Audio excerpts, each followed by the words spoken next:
In a late-night meeting, the Tulsa Public Schools Board of Education voted 4-3 to name Dr. Ebony Johnson the permanent superintendent for the district. Dr. Johnson is with us this morning. We appreciate you coming in early. I know it was a very late night and most likely not a lot of sleep between now and then.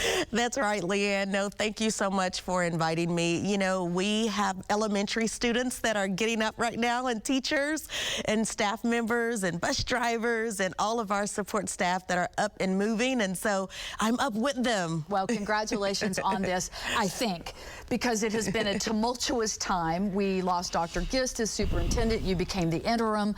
In the last 3 months, you have had just almost like being in a fishbowl.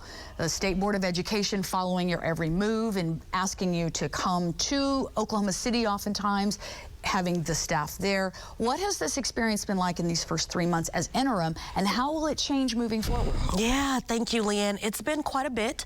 However, you know, I've continuously stated that we are truly the constant. All the things that are happening around us are the variables, and so then therefore, you know, we continue to move forward. And I say we because it's all of us. It's our staff, our teachers, our leaders, our counselors, you know, our community, our families. And so it's been quite a bit, but we're up for it. We're excited about the direction in which we're going, and so in that vein, I would say it's going good.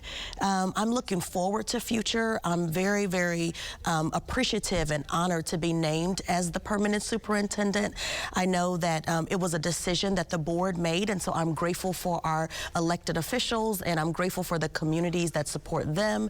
Lots of folks came out last night, so I'm super appreciative of that. And so as it relates to future, I see great things. I believe that with time, space, and opportunity, we'll be the exemplar.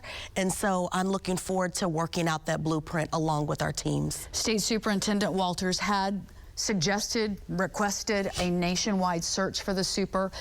In fact, had sent a letter. You have since yesterday sent a letter in response. Why did you feel that letter was important? Well, I think it was important because whenever the information that he sent went live, or it became formal, and the community was aware of it, I wanted to make sure that there was clarity that was brought, and you know, just to explain that it's not at all that anyone would be against ensuring that we have a variety of candidates that's looked at and that we pick the best person and the best leader for Tulsa, because Tulsa deserves the best leader. It's more so of how do you define the best leader? And you know, I'm born, bred, and raised here. I have attended schools here. I have credentials. I have a large experience, and I have a heart to be in Tulsa. In addition to that, we're in a very difficult time in education.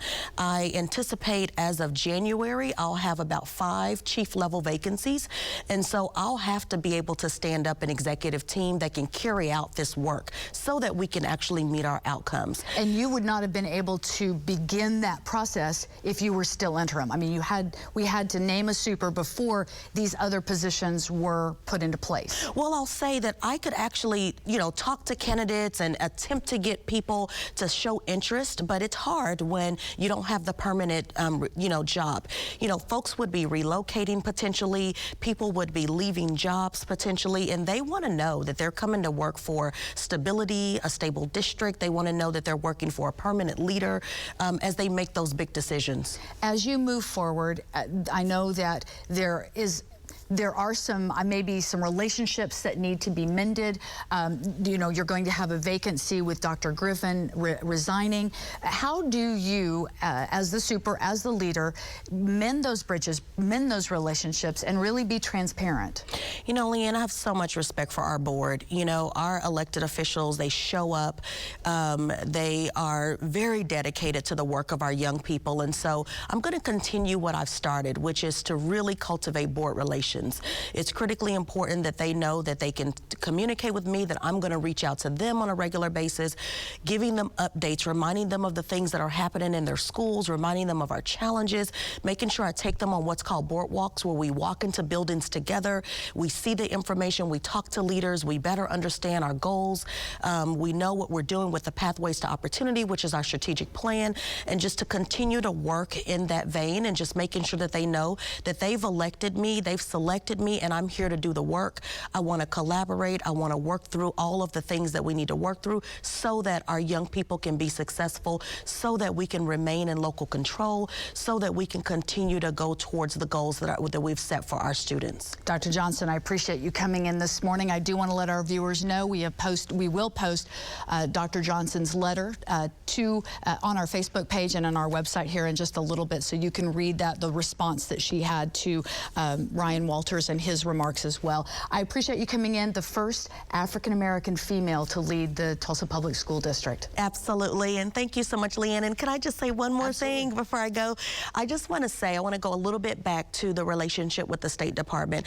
In the letter, I just want to make sure it's highlighted that I have every intentions of continuing to collaborate with our state. We need our State Department of Education. It's our State Department and Tulsa Public Schools working together and collaboratively that's going to get us to where we need to go. And so I continue to welcome that collaboration. We're going to continue to foster that collaboration with our state superintendent and our board. Thank you for that clarification. We appreciate you coming in, and once again, congratulations. Thank you, Leanne.